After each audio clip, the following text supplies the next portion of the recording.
Welcome back everybody to Desktop Inventions. Now today we're going to be going over auto bed leveling sensors and installing it on our Ender 3 V2. So today we have the BLTouch here and the 3DTouch back there, and we're going to try out both of them and see how they work. So let's get to it.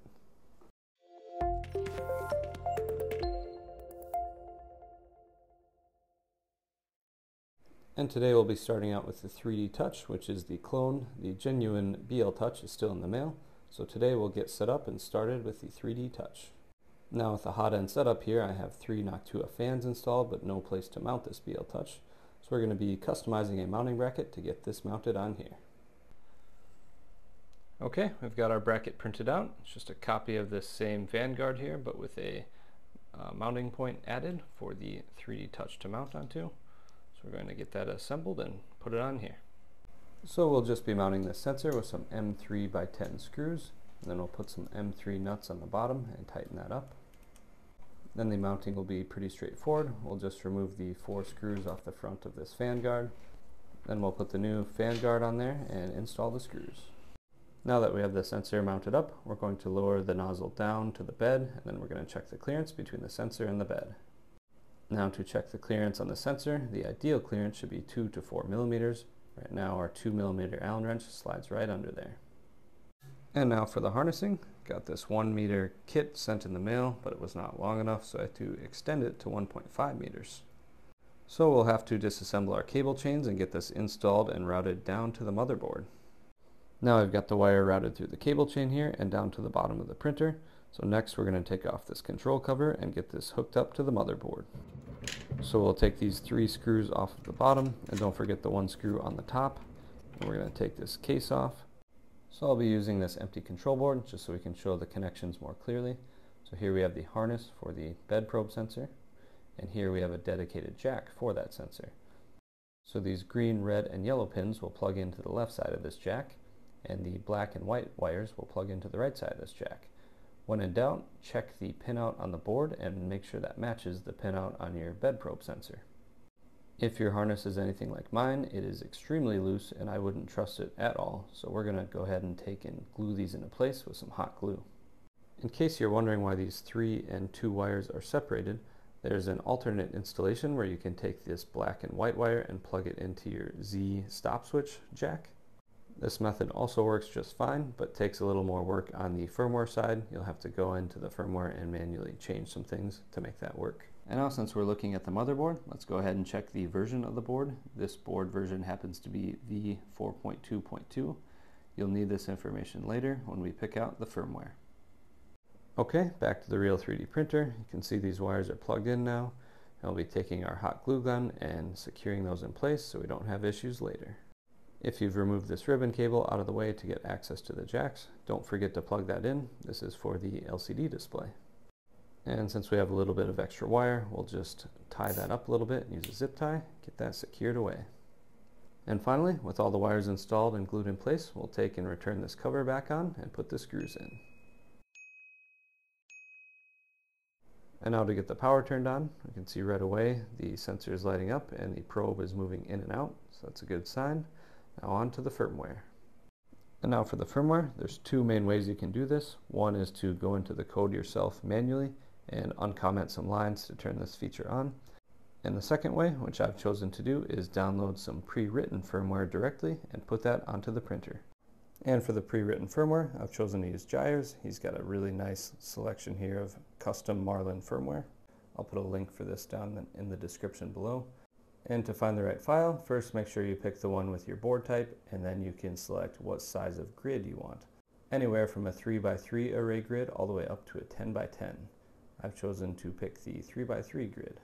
Once you've downloaded the firmware file, we're going to move that firmware file to a blank SD card. Very important, it has to be empty. If you have existing print files on your SD card, you can save those as a backup somewhere.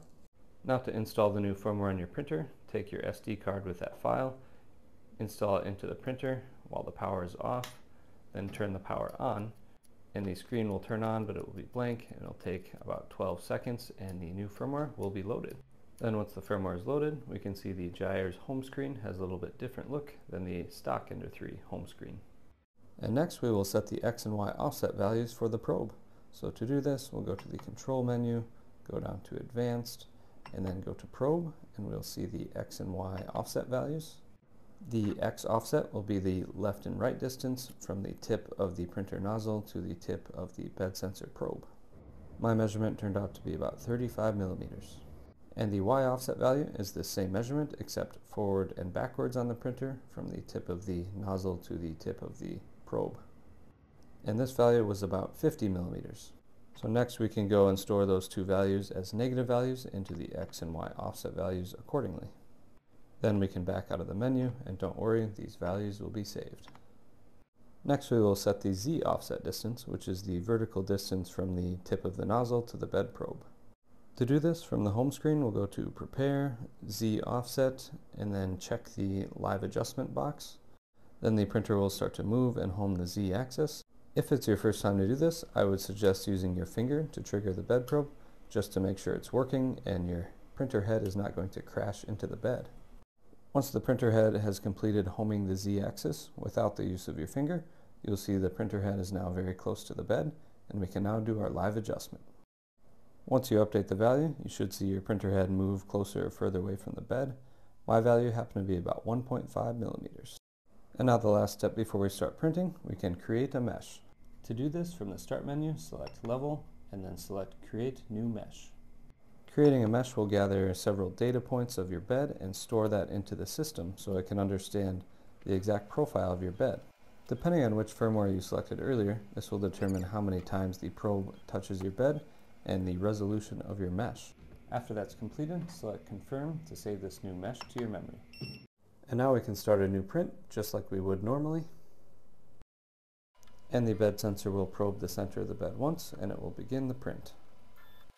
During this print, I noticed something was quite off. When the printer nozzle got to the right side of the bed, there was a big gap between that and the bed, so something was not working right. You can see here the right side of the print was not sticking to the bed, although the left side was just fine. So I stopped the print and decided to investigate. So from the Mesh menu, we can select View Mesh and View Mesh again, and then we can see the values of the mesh. And these values seem quite strange. The right side values are very high. So the problem I found was due to this large X offset value, when it went to probe the right side of the bed, the nozzle was all the way off of the bed, and actually there was a bolt hitting in the back here that caused this whole assembly to rotate a little bit, which caused the mesh values to be a little bit larger than they should have been. And then when this head moved back, the printer thought the nozzle was closer to the bed than it was, so it moved it away, which is what caused that issue.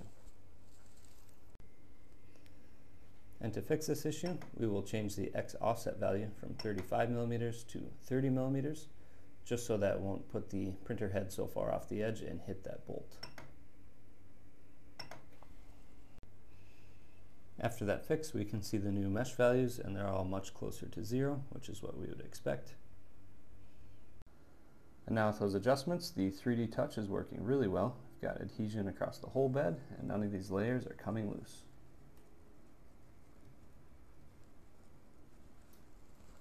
Now that we've messed around with the 3DTouch for a while, I have the BLTouch has arrived in the mail, so let's open this up and see if this works any better.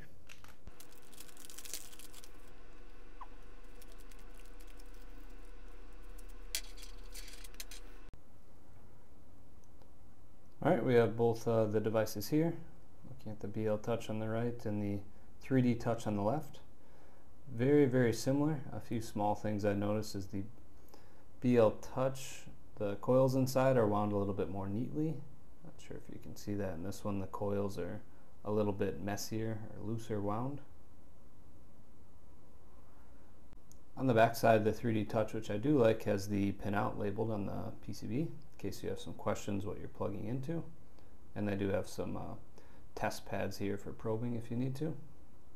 And the main difference that I was able to find in quality was the 3DTouch here on the left. This little probe is really loose. This hole just seems to be oversized. And the BLTouch on the other hand is quite tight. This hole is a nice fit. Not tight that it's causing friction, but it's not loose and wobbling around. Another difference I noticed on the 3DTouch, the very small coil wires in here that are soldered to the PCB are exposed on the outside here, so it's possible you could nick and break those solder joints. And then looking at the BLTouch, those same wires that are soldered are on the inside of this, so you cannot nick that with your finger or anything to break that. And also the BLTouch is RoHS compliant, so that's always good, much better for the planet. So yeah, let's get this BLTouch installed and see the difference.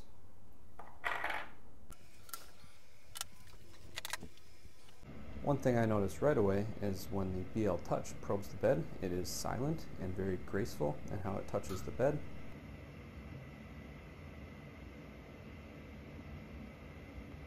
As compared to the 3DTouch, which is not silent when it's probing the bed, and also is a little bit just sloppy how it comes down and hits the bed after it's retracted. Other than the slight annoyance of the clicking noises, the 3DTouch actually works quite well. I haven't had any issues when using that.